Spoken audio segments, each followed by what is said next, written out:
Hi friends, welcome to my channel. நம்ம சேனலில் இன்றைக்கி ரொம்பவே ஹெல்த்தியான சூப்பரான ஒரு டயட் ரெசிபின்னு சொல்லலாங்க. அது மட்டும் இல்லை, டயட்டில் இருக்கிறவங்க கூட இந்த ரெசிபி எடுத்துக்கிட்டாங்கன்னா பசிக்கவே பசிக்காத ஆரோக்கியமான முறையில் டயட்டில் இருக்கலாம். இப்போ ரம்ஜான் நோன்பு வேறு ஸ்டார்ட் ஆயிடுச்சு. அந்த டைமில் நிறைய முஸ்லீம் ஃப்ரெண்ட்ஸ் வேறு ஃபாஸ்டிங் இருப்பாங்க. அவங்களுக்கெல்லாம் பசியை கண்ட்ரோல் பண்ணி ஒரு ஹெல்த்தியான டயட் பிளானை நான் இதில் கொடுத்துருக்குறேன். வாங்க இதை எப்படி செய்கிறதுன்னு பார்க்கலாம். இதுக்கு மெயின் இன்க்ரீடியன்ட் வந்து ஜவ்வரிசி வச்சு தாங்க செய்கிறோம். ஜவ்வரிசியில் அவ்வளோ பெனிஃபிட்ஸ் இருக்குங்க. இதில் கார்போஹைட்ரேட்ஸ் நிறையவே இருக்குது. அது மட்டும் இல்லை, நார்ச்சத்தும் ஜாஸ்தியாக இருக்கிறதுனால நம்ம பசியை வந்து கண்ட்ரோல் பண்ணோம். டயட்டில் இருக்கிறவங்க கூட இது தாராளமாக எடுத்துக்கலாம். அது மட்டும் இல்லைங்க, இது எலும்பெல்லாம் ஸ்ட்ராங்காக்கக்கூடியது. இந்த ஜவ்வரிசி யூஸ் பண்ணி தான் நம்ம இன்றைக்கி ரெசிபி செய்ய போகிறோம். இது செய்கிறது ரொம்பவே ஈஸிங்க. ஃபஸ்ட்டு நம்ம இதுக்கு ஜவ்வரிசியை வேக வச்சு எடுத்துக்கலாம். தண்ணி சூடு பண்ணிவிட்டு அதில் 200 கிராம் அளவு ஜவ்வரிசி போட்டு கொதிக்க வச்சு எடுத்துருக்கிறேன். ஜவ்வரிசியில் 2 டைப் இருக்குங்க. உங்களுக்கு எது கிடைக்குதோ எந்த ஜவ்வரிசி வேணாலும் எடுத்துக்கலாம். ஜவ்வரிசி நல்லா வெந்தோடனே இந்த மாதிரி ஒரு ஸ்ட்ரெயினர் வச்சு அதை ஸ்ட்ரெயின் பண்ணி எடுத்துக்கலாம். இது ரொம்ப சூடோடு வச்சுருந்தோன்னா ஒன்றோட ஒன்று ஒட்டிட்டு வரும். ஜவ்வரிசி உதிரி உதிரியாக இருந்ததாங்க இந்த ரெசிபிக்கு டேஸ்ட்டாக இருக்கும். அதனால் இதை இறக்கின உடனேயே ஸ்ட்ரெயின் பண்ணிவிட்டு நார்மல் வாட்டர் ஊற்றி இதை லைட்டாக வாஷ் பண்ணிட்டிங்கன்னா ஜவ்வரிசி வந்து நல்ல உதிரி உதிரியாக ஒட்டாமல் ஒன்றோட ஒன்று ஒட்டாமல் உதிரி உதிரியாக கிடைக்குங்க. அப்போ தான் சாப்பிட்றதுக்குமே ரொம்ப நல்லாயிருக்கும். அது ஒரு சைடு இருக்கட்டும். அதுக்கடுத்து 1/2 லிட்ரு பால் எடுத்துருக்கிறேன். நான் வந்து இன்றைக்கி ஒரு நேரத்துக்கு மட்டும்தான் செய்ய போகிறேன். நீங்கள் இந்த பாலை ரெடி பண்ணி வச்சுக்கிட்டு உங்களுக்கு வேணுன்ற நேரம் நீங்கள் செய்து எடுத்துக்கலாம். பாலை வந்து சூடு பண்ணி வச்சிடலாம். அடுத்து ஜியா சீட் வந்து ஊற வச்சு வைக்கணும். இதுக்கு வந்து ஒரு ஸ்பூன் அளவு ஜியா சீட் எடுத்து ஒரு 1/2 டம்ளர் அளவு தண்ணியில் போட்டு மிக்ஸ் பண்ணி வச்சிடலாம். இதுலேயுமே பார்த்திங்கன்னா அவ்வளவு ஹெல்த் பெனிஃபிட்ஸ் இருக்குங்க. டயட்டில் இருக்கிறவங்க, பால் ஃபுட்டெல்லாம் சாப்பிடாதவங்க, அவங்களுக்கெல்லாம் இந்த ஜியா சீட் சேர்த்துக்கிட்டோன்னா கால்சியம் சத்து வந்து அவ்வளவு ஜாஸ்தியாக கிடைக்கிது.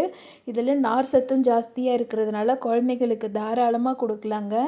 இப்போ நம்மளோட பால் வந்து நல்லா பொங்கி வந்துருச்சு. இதை வந்து லைட்டாக மிக்ஸ் பண்ணி விட்டுடுங்க. மிக்ஸ் பண்ணி விட்டு லோ ஃப்ளேமில் வச்சு கொஞ்சமாக வற்ற விட்டுடலாம். 1/2 லிட்ரு பால் எடுத்திங்கன்னா அது வந்து ஒரு 300 ml இல்லை ஒரு 350 ml வர வரைக்கும் நல்லா வற்ற விட்டு எடுத்துருங்க. அப்போ தான் இந்த ரெசிபிக்கு வந்து ரொம்பவே டேஸ்ட்டாக இருக்குங்க. இதில் வந்து நம்ம சுகர் எதுவுமே சேர்க்க போகிறதில்ல. அதுக்கு பதில் நான் இன்றைக்கி வந்து கண்டென்ஸ்டு மில்க் சேர்த்துருக்கேன். கண்டென்ஸ்டு மில்க் கிடைக்காதவங்க சுகர் சேர்த்துக்கோங்க. முக்கியமாக நாட்டு சக்கரை சேர்த்துக்கோங்க. அது ரொம்பவே நல்லது. ஒரு 100 ml வந்து கண்டென்ஸ்டு மில்க் நான் சேர்த்துருக்குறேன். இது வந்து சுகர் அந்த அளவுக்கு தெரியாதுங்க. ஸ்வீட்னஸ் ஜாஸ்தி இருக்காது.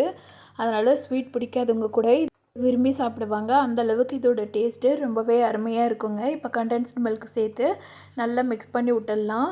இதை செய்யும்போது லோ ஃப்ளேமில் வச்சுக்கோங்க. இதோட ஃப்ளேவர் இன்னுமே இன்க்ரீஸ் பண்ணுறதுக்கு கொஞ்சமாக ஏலக்காய் தூள் சேர்த்துக்கலாம். ஏலக்காய் தூள் சேர்த்துட்டு நல்லா மிக்ஸ் பண்ணி விட்டுடுங்க. அது மாதிரி பால் சிம்மில் வச்சு கொதிக்க விடும்போது ஓரத்துலலாம் ஏடு படிஞ்சிருக்கும். அதெல்லாம் எடுத்து உள்ளே விட்டிங்கன்னா இன்னுமே நல்லா திக்காக வந்துடுங்க பால் நல்லா கொதித்து வற்றி வந்தோடனே இதை எடுத்து ஒரு 10 நிமிஷம் ஆற விட்டுடலாம். ஆற விட்டுட்டு மித்த ஐட்டம் எல்லாத்தையும் சேர்த்துக்கலாம்.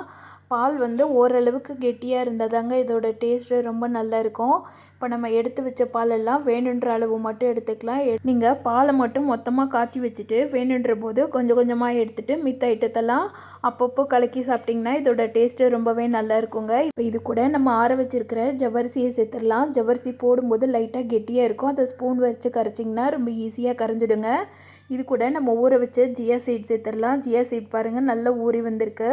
இது ஊறுறதுக்கு ரொம்ப நேரம் ஆகுதுங்க. ஒரு 10 நிமிஷம் தண்ணியில் போட்டு வச்சிங்கனாலே நல்லா ஊறிடும். இதில் வந்து ஒரு 2 ஸ்பூன் அளவு சேர்த்துருக்குறேன். அது தவிர கொஞ்சம் ஃப்ரூட்ஸ் கட் பண்ணி வச்சுருக்கிறேன். ஃப்ரூட்ஸ் எல்லாமே உங்களோட ஆப்ஷனல் தாங்க. உங்கள்கிட்ட என்னென்ன ஃப்ரூட்ஸ் இருக்கோ அது எல்லாத்தையும் சேர்த்துக்கலாம். மெயினாக வாழைப்பழம் சேர்த்துக்கிட்டிங்கன்னா ரொம்பவே நல்லாயிருக்கும். வாழைப்பழத்தை லைட்டாக மசிச்சுட்டு போட்டிங்கன்னா கூட நம்ம கலந்து வச்சுருக்கிற பால் வந்து இன்னுமே திக்காக இருக்குங்க. அதனால் ஃப்ரூட்ஸ் வந்து உங்களோட ஆப்ஷன் படி நீங்கள் எடுத்துக்கலாம்.